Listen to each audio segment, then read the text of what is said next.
Hello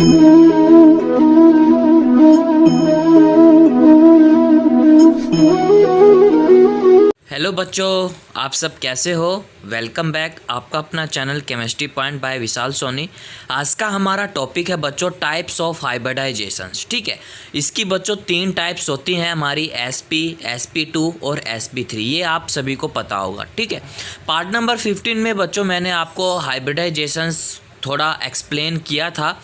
मैंने उसके 10 point बताए थे कि हाइब्रिडाइजेशंस में क्या क्या चीज़ अप्लाई की जाती हैं, तब जाके हमारा जो भी ऑर्बिटल है वो हाइब्रिडाइजेशंस में कैसे फॉलो करेगा, कैसे कंसेप्ट को क्लियर करेगा। ठीक है, तो यहाँ टॉपिक को स्टार्ट करने से पहले मैं आपको एक चीज़ याद दिला देता हूँ कि आप चैनल को सब्सक्राइब करो और उसका बेल आइकन दबाओ। ठीक है, अगर आप ऐसा नहीं करोगे तो बच्चों आपको कोई भी नोटिफिकेशंस आपके फ़ोन में नहीं आएगा, तो आप पीछे रह जाओगे। ठीक है, तो केमिकल बॉन्डिंग का ये चैप्टर चला हुआ है बच्चों, class 11th unit number 4 chemical bonding. आज हम करेंगे बच्चों टाइप्स ऑफ हाइब्रिडाइजेशंस क्या होता है। फर्स्ट टाइप हम करेंगे बच्चों sp हाइब्रिडाइजेशंस। ठीक है, sp हाइब्रिडाइजेशंस को समझने से पहले मैं आपको एक एग्जांपल के थ्रू आपको समझाऊंगा। ठीक है, तो sp हाइब्रिडाइजेशंस कैसे कॉन्सेप्ट को क्लियर करता है, कैसे नहीं करता। तो मैंने फर्स्ट ऑफ ऑल एग्जांपल ले लिया है बच्चों बेरिलियम क्लोराइड। ठीक है, जिसका बेरिलियम 1 है और क्लोराइड मतलब कितने हैं यहाँ 2। तो यहाँ बच्चों मैंने आपको बताया था फर्स्ट ऑफ ऑल हमें वो देखना पड़ता है कि इसका सेंट्रल आइटम इन दोनों में से कौन सा है। तो सेंट्रल आइटम बच्चों दोनों में से कौन सा है, हमारा बेरिलियम है।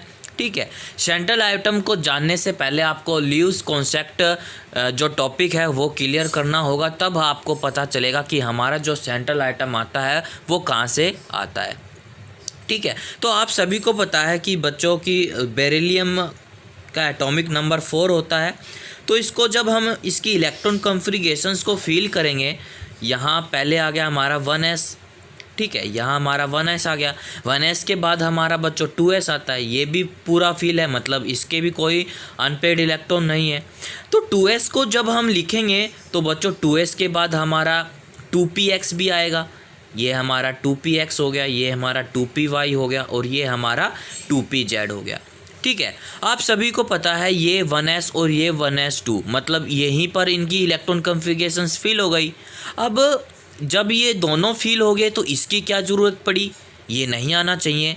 ऐसा नहीं होगा बच्चों, अगर 2s आया है तो 2px और 2pz और 2py ही ज़रूर आएंगे। ठीक है, तो ये जब कंडीशन आ जाए तो ये कौन सी कंडीशन हो जाती है बच्चों, ग्राउंड स्टेट कंडीशन हो जाती है। ठीक है, अब आप कहोगे कि इसको हम फील करने के लिए कैसे कुछ करेंगे। तो 2s को बच्चों जो हमारा इलेक्ट्रॉन है ये यहाँ से यहाँ जाएगा, मतलब ओवरलैपिंग करेगा। कैसे करेगा, ये ओवरलैपिंग ऐसे करेगा। ठीक है, एक इलेक्ट्रॉन इसमें फील हो जाएगा। ठीक है, एक इलेक्ट्रॉन इसमें रह जाएगा और 2 इलेक्ट्रॉन इसमें है ही पहले से ही। तो ये 1s हो गया, ये हमारा 2s हो गया, ये हमारा 2px, ये हमारा 2py, ये हमारा 2pz। ठीक है, मतलब एक इलेक्ट्रॉन यहाँ से यहाँ आ गया। तो ये कौन सी स्टेट हो गई बच्चों, एक्सेप्टिव स्टेट हो गई। ठीक है, इतना आपको क्लियर हुआ। मतलब मेरा कहने का मतलब है कि 1s के बाद 2s आता है, 2s के बाद ये फील आता है। ठीक है, तो 2px, 2py, 2pz। तो बच्चों अगर 2s की सीरीज चल पड़ी तो ये एक्चुअली आना ही पड़ेगा। आपको एक एग्जांपल और समझा देता हूँ बच्चों मैं। जैसे मेरे पास कोई x है। ठीक है, मेरे पास कोई x है, उसका 1s भी फील है। ठीक है, उसका 2s भी फील है बच्चों, और उसके बाद उसका ये भी फील है, 2px भी फील है, सभी खाने फील हैं। ये हमारे 2px हो गया, y हो गया और z हो गया। ये इसके बाद आता है हमारा 3s। अगर 3s भी फील है बच्चों, 3s, तो 3s के बाद बच्चों हमारा क्या आता है, 3s के बाद हमारा 3p आता है, 3d आता है ना। तो 3d भी आएगा, 3pp आएगा। क्यों आएगा, क्योंकि हमने क्या किया, ये सीरीज स्टार्ट हो गई। ठीक है, तो ये आ गया हमारा 3p आ गया, 3d भी आएगा हमारा बच्चों, आएगा ना, बिल्कुल आएगा। ये हमारा 3d आएगा। ओके, वैसे ही ये सिस्टम है। अगर 2s आ गया तो 2p एक्स भी आएगा, वाई भी आएगा और जेड भी आएगा। ये हमारी ग्राउंड स्टेट हो गई, ये हमारी एक्सेप्टिव स्टेट हो गई। That is clear. ओके, अब बताओ, अब इसके अंदर एक इलेक्ट्रॉन इसके अंदर है और एक इलेक्ट्रॉन इसके अंदर है, ठीक है। तो एक्सेप्टिव स्टेट भी होना पड़ेगा, मतलब ओवरलैपिंग कैसे हो गई, इन दोनों की ओवरलैपिंग होगी। ओवरलैपिंग करने के लिए मैंने आपको क्या बताया था, उससे पहले मैं आपको ये डेफिनेशन समझा देता हूँ। The item which is approaching to the central item for a bonding must required an unpaired electron in the central item, hence if it is a not present in there to make it a unpaired. ठीक है, समझ में आया? Intelligent बच्चे होगे तो बिल्कुल समझ में आ जाएगा। इतना आपको क्लियर हुआ? ठीक है, अब इसका मतलब स्ट्रक्चर कैसे बनेगा। देखो, अगर इसके पास बच्चों ओवरलैपिंग हो रही है दोनों, तो ओवरलैपिंग इसके पास भी इलेक्ट्रॉन है, इसके पास भी इलेक्ट्रॉन है, क्या ये वाले खाने भरे जाएंगे? बिल्कुल भरे जाएंगे। कैसे भरे जाएंगे मैं आपको बता देता हूँ, मैंने पिछली वीडियो के अंदर बताए थे। ये मेरा एक ऑर्बिटल हो गया, ये मेरा, उसके और उसमें भी फील्ड है, उसको हम नाम दे देंगे sp, इसका भी नाम दे देंगे sp। ठीक है, अगर एक ओवरलैपिंग ऐसे बनेगा, मतलब ये मेरा नेगेटिव हो गया, ठीक है, ये मेरा पॉजिटिव हो गया, और एक ओवरलैपिंग ऐसे बनेगा, मतलब दोनों क्या करेंगे, रिपल करेंगे। ठीक है, यहाँ माइनस आ गया, यहाँ हमारा पॉजिटिव आ गया, एक यहाँ आ गया, एक यहाँ आ गया। ठीक है, इसका नाम भी sp आ गया, इसका नाम भी xp आ गया। इन दोनों का एंगल कितना होगा बच्चों? 180 डिग्री होगा, बिल्कुल होगा। ठीक है, तो ऐसे इसके ओवरलैपिंग करना पड़ेगा बच्चों। अगर यहाँ 2s आया तो यहाँ भी एक्चुअली आना पड़ेगा, जैसे इसमें बताया मैंने। अगर 3s आप लिखोगे तो 3p एंड 3d प्रेजेंट होंगे ओवरलैपिंग करने के लिए। ठीक है, इतना क्लियर हुआ इतना क्लियर? तो स्ट्रक्चर इसका ऐसे होगा, मतलब ये रिपल कर जाएंगे दोनों, मतलब इस दोनों का एंगल कितना हो जाएगा? 180 डिग्री हो जाएगा। तो आप समझते हैं हम करैक्टर क्या चीज़ होती है। ठीक है, मतलब हम बोलते हैं ना sp में 50 करैक्टर होता है, p में कितना करैक्टर होगा, तो हम वो करैक्टर चीज़ पढ़ेंगे। ठीक है, तो फर्स्ट ऑफ ऑल हमारा एक पॉइंट आता है बच्चों, सेव प्लस में परमल। ठीक है, SEV प्लस में हमारा आता है परमल। ठीक है, सेव को क्या बोलते हैं बच्चों? हम सेव को बोलते हैं s ऑर्बिटल, परमल को बोलते हैं हम p ऑर्बिटल। px ऑर्बिटल हो चुका हमारा। ठीक है, तो ये दोनों आपस में मिलकर क्या बनाएंगे? एक दोनों मिक्स हो जाएंगे। मिक्स होने के बाद क्या बनाएंगे? sp ऑर्बिटल बनाएंगे, एक और sp ऑर्बिटल बनाएंगे। ठीक है, जैसे इसने बनाया था, एक इलेक्ट्रॉन इसमें होना चाहिए, एक इलेक्ट्रॉन इसमें होना चाहिए। सेव प्लस में परमल। सेव का मतलब कोई हमारे देश में कोरोना की दवाई वगैरह उसको बोलते हैं, जो हम उसको दवाई देते हैं। ठीक है, तो ये दोनों मिक्स होकर बच्चों sp बनाएंगे। तो बच्चों जब ये sp बनाएंगे तब क्या चीज़ होगी? तो बच्चों एक चीज़ आपको बता देता हूँ, इस वाले sp के अंदर बच्चों 50% x करैक्टर होगा, 50% x करैक्टर होगा। ठीक है, इतना आपको क्लियर हुआ? इसको क्या बोला जाएगा? s ऑर्बिटल बोला जाएगा। ठीक है, और प्लस में 50% क्या होगा? p करैक्टर होगा। ठीक है, इसको हम बोलेंगे px ऑर्बिटल। अब इस वाले में क्या होगा बच्चों? इस वाले में बताओ क्या होगा? इस वाले में बच्चों 50% s ऑर्बिटल प्लस में 50% px ऑर्बिटल। ठीक है, इसमें भी 50, इसमें भी 50। अब आप बोलोगे कि x करैक्टर का मतलब क्या होता है? आपको मैं एक एग्जांपल के थ्रू बताता हूँ। एक बच्चों मेरे पास न्यूक्लियस है, मतलब वो पहले से फिलीफुल है। जो हमारा s ऑर्बिटल होता है वो एक सिंपल तरह से होता है, मतलब गोलधार ऐसे, एक गोलकारा क्या बोलते हैं, s ऑर्बिटल बोलते हैं। ये आपस में क्या करते हैं? फुली फिल कर लेते हैं आपस में। ठीक है, तो s ऑर्बिटल बच्चों क्या होगा कि s orbital very close to nucleus, very close to nucleus. And जो हमारा p ऑर्बिटल है वो एक ऐसे लोब बनी होती है, एक ऐसे लोब बनी होती है। तो p orbital are not very much close to nucleus. क्या लिखा जाएगा कि are not very much MUCH much close to nucleus. ठीक है, इतना क्लियर हुआ? समझ में आया कि एस ऑर्बिटल को वेरी मतलब एक न्यूक्लियस जो होता है वो एस के बहुत फिलीफुल होता है, क्लोज होता है, और जो हमारा पी ऑर्बिटल होता है उसकी लोब्स ऐसे बनी होती है, तो वो are not very much close to nucleus होता है। ठीक है, तो इतना क्लियर हुआ। ओके, तो यहाँ मैं एक आपको लाइन लिखवा देता हूँ बच्चों की more the percentage character of S orbital more will be अटैचिव नेचर ऑफ सेंट्रल आइटम। ठीक है, तो यहाँ मैं आपको लिखवा देता हूँ कि मोर the percentage x character of the S orbital. Okay, इतना हम क्लियर हो गया। ठीक है, फिर आगे मोर विल बी द अटैचिव, ठीक है, nature of the central item. मतलब ये कह रहा है कि जितना हमारा जो सेंट्रल आइटम होगा उसके पास जो आइटम जाएगा तो वो मोर करेक्टर हो जाएगा। ठीक है, जैसे मेरे पास एक एग्जांपल हो, जैसे ये मेरे पास बीच का सेंट्रल आइटम है, मतलब बेरिलियम ले लिया मैंने। ठीक है, तो इसके पास बच्चों क्या जाएगा, ये क्लोरीन जाएगी इसके पास। तो जितनी ज़्यादा ये एनर्जी लेगा तो वहाँ से क्या होगा, मोर अट्रैक्टिव हो जाएगा क्या, सेंट्रल आइटम।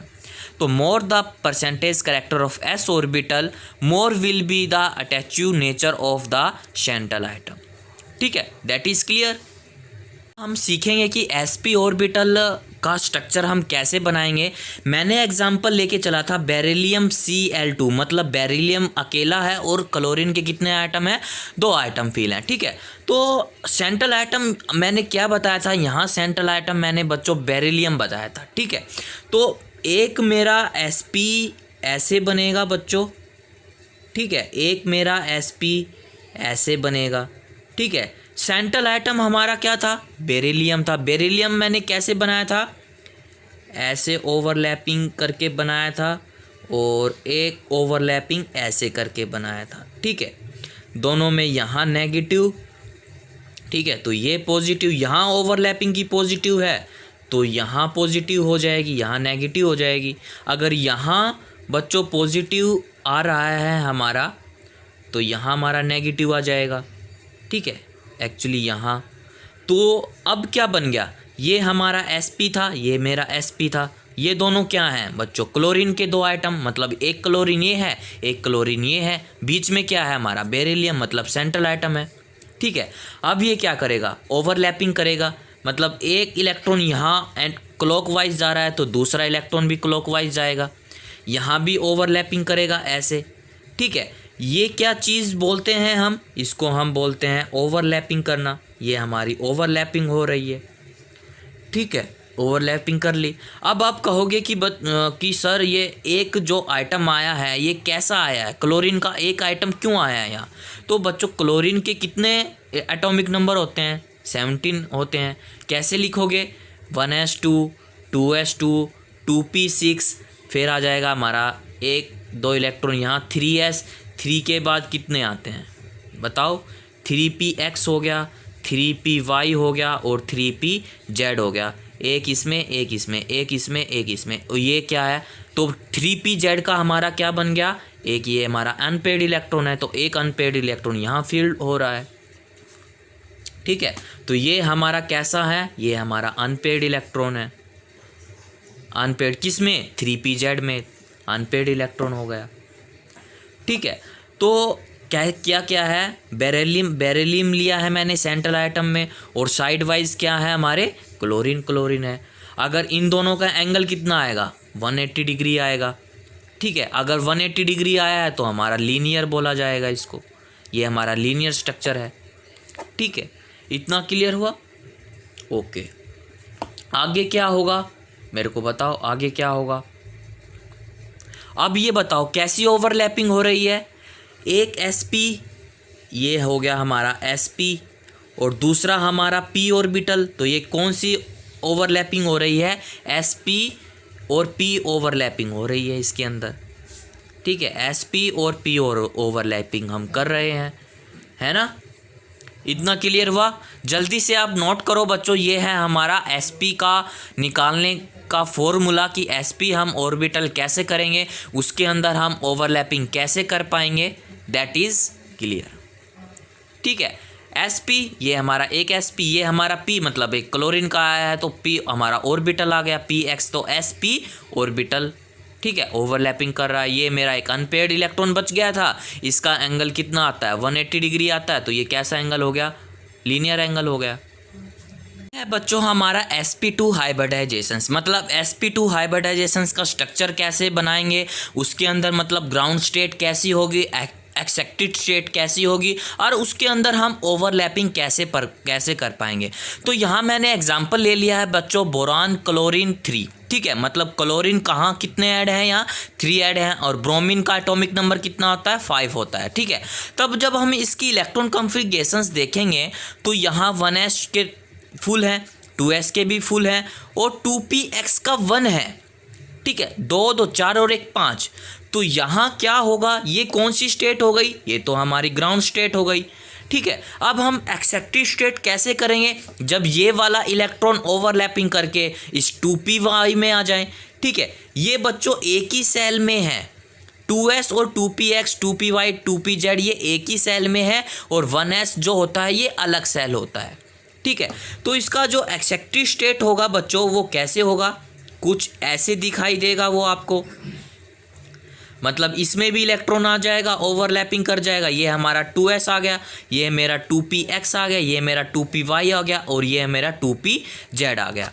ठीक है, इतना आपको क्लियर हुआ। ये कौन सी स्टेट हो गई बच्चों, ये हमारी एक्सेप्टेड स्टेट हो गई, ये वाली यहाँ से लेकर यहाँ तक।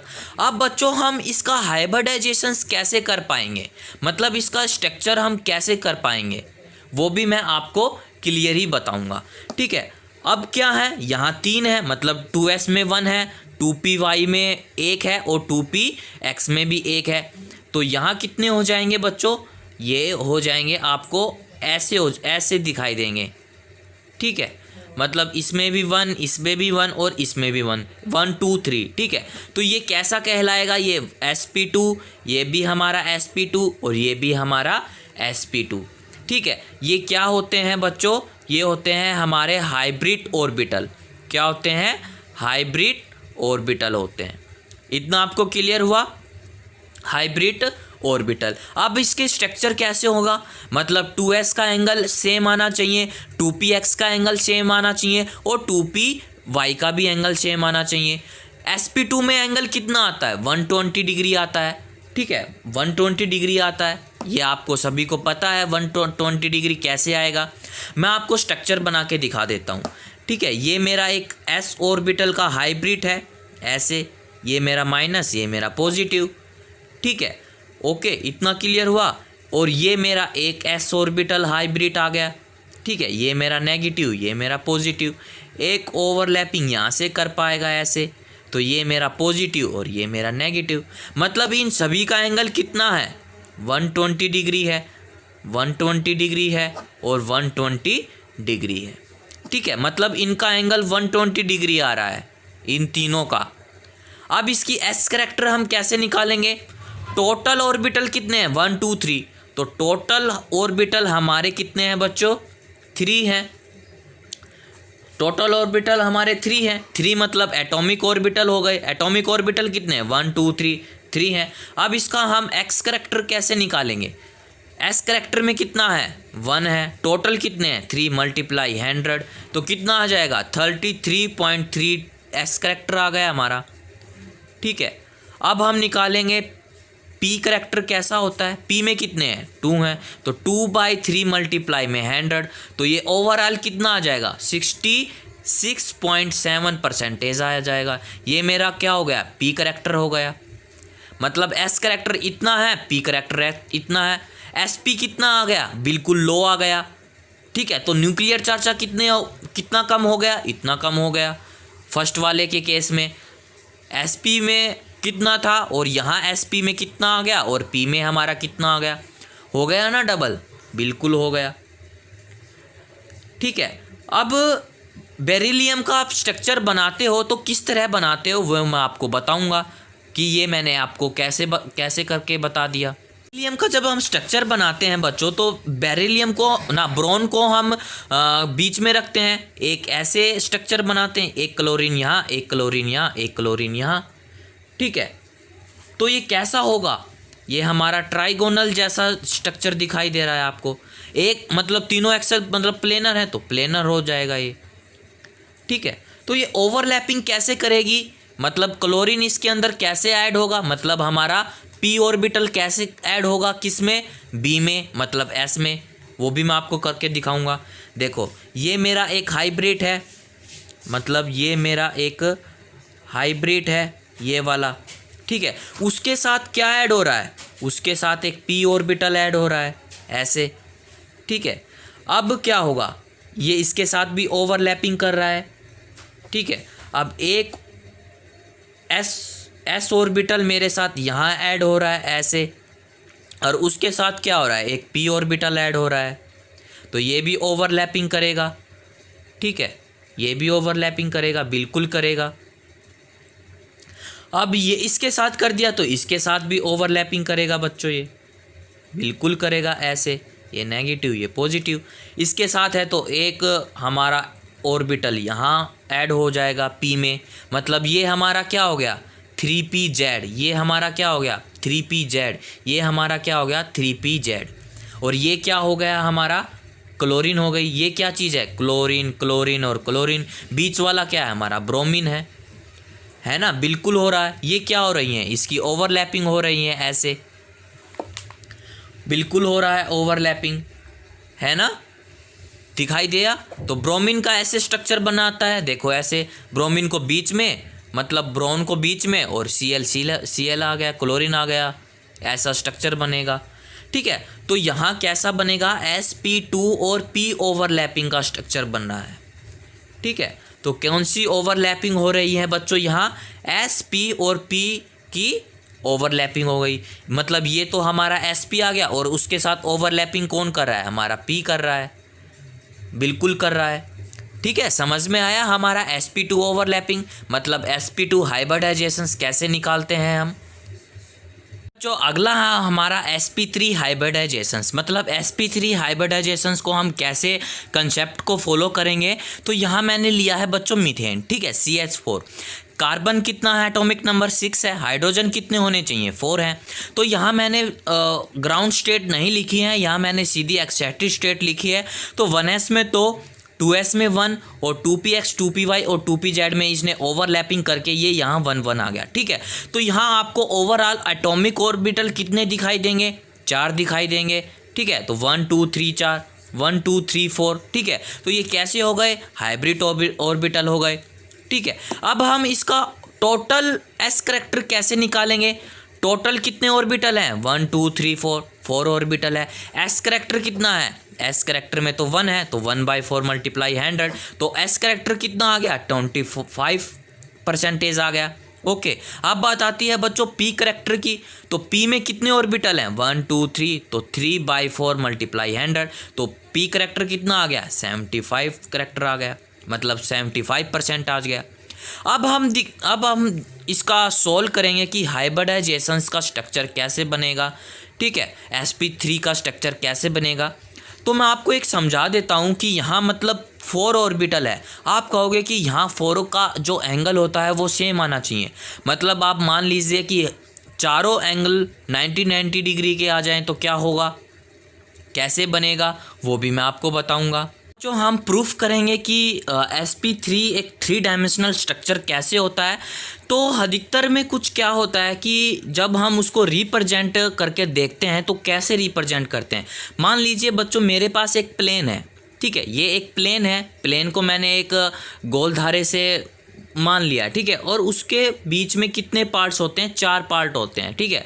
हर एक पार्ट में बच्चों 90 डिग्री का एंगल होता है, ठीक है, कितने डिग्री का 90 डिग्री का। ये आप कह दोगे कि ये CH4 का हम ऐसे बना सकते हैं स्ट्रक्चर।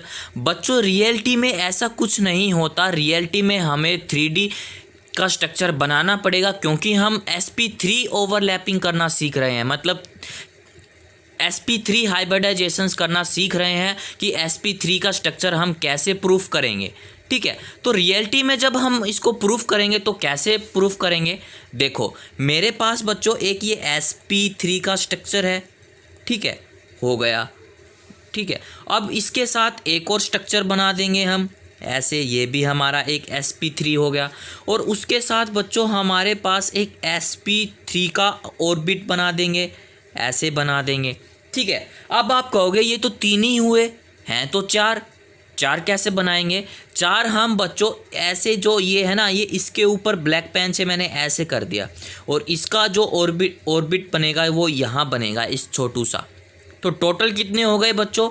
4 हो गए, ठीक है। यहाँ नेगेटिव, यहाँ नेगेटिव, यहाँ नेगेटिव, यहाँ पॉजिटिव पॉजिटिव पॉजिटिव और पॉजिटिव, ठीक है। अब sp3 के ऑर्बिट के साथ बच्चों एक s करैक्टर ओवरलैपिंग करेगा, बिल्कुल करेगा, ऐसे करेगा, ठीक है, ऐसे ओवरलैपिंग करेगा, और इसके साथ ऐसे ओवरलैपिंग करेगा। ये इसमें हो गया, ये 1 हो गया, 2 3 और एक इसमें छोटा सा 4, ठीक है। ये सभी क्या हो गए? प्रूफ हो गया 3D डायमेंशनल में। तो जब हम मीथेन का स्ट्रक्चर बनाते हैं तो मीथेन मतलब कार्बन बीच में एक ऐसे, एक ऐसे, एक ब्रॉड आपको दिखाई देता है और एक डॉट डॉट से आपको दिखाई देता है, ठीक है। तो इन सभी का एंगल कितना होता है? इन सभी का एंगल बच्चों 109 डिग्री का होता है। कितने डिग्री का? 109 डिग्री का एंगल माना जाता है, ठीक है, 109 डिग्री का। अब ये S इसके साथ ओवरलैपिंग करेगी तो यहाँ हाइड्रोजन इसके साथ ओवरलैपिंग कर जाएंगे, ठीक है। तो ये बन गया हमारा स्ट्रक्चर CH4 का। ओके, तो ये तो हो गया बच्चों हमारा sp3, ये हो गया हमारा S करैक्टर, ये हो गया हमारा sp3, ये हो गया हमारा S करैक्टर, ये हमारा sp3 हो जाएगा, ठीक है। तो ये कौन सा स्ट्रक्चर हो गया? ये बच्चों हमारा बनता है टेट्राहेड्रल का स्ट्रक्चर। sp3 का स्ट्रक्चर मतलब टेट्राहेड्रल स्ट्रक्चर। तो ये इसको हम कैसे ओवरलैपिंग करेंगे? sp3 और 3 ओवरलैपिंग बोला जाएगा इसको, बिल्कुल बोला जाएगा, ठीक है। इतना क्लियर हुआ? तो यही था बच्चों हमारा sp3 3D डायमेंशनल हम कैसे प्रूफ करेंगे, वो हम उसको ऐसे प्रूफ करेंगे। That is clear? ओके। तो बच्चों वीडियो अच्छी लगी होगी तो लाइक करना, शेयर करना एंड सब्सक्राइब करना तो बिल्कुल मत भूलना चैनल को। बच्चों हमारी केमिकल बॉन्डिंग बहुत ही बेसिक चीज़ है, आपको मैं बेसिक चीज़ के द्वारा आपको समझा रहा हूँ। वहाँ JEE नीट बोर्ड एग्ज़ाम में भी बच्चों काफ़ी आपको हेल्प मिलेगी मेरे वीडियो से, तो ताकि बच्चों आप स्किप करके वीडियो ना देखें। अगर आप ऐसा करोगे तो आपका जो मैं पॉइंट बता दूंगा स्किप करोगे तो वो पॉइंट रह जाएगा, ठीक है। तो थैंक यू बच्चों।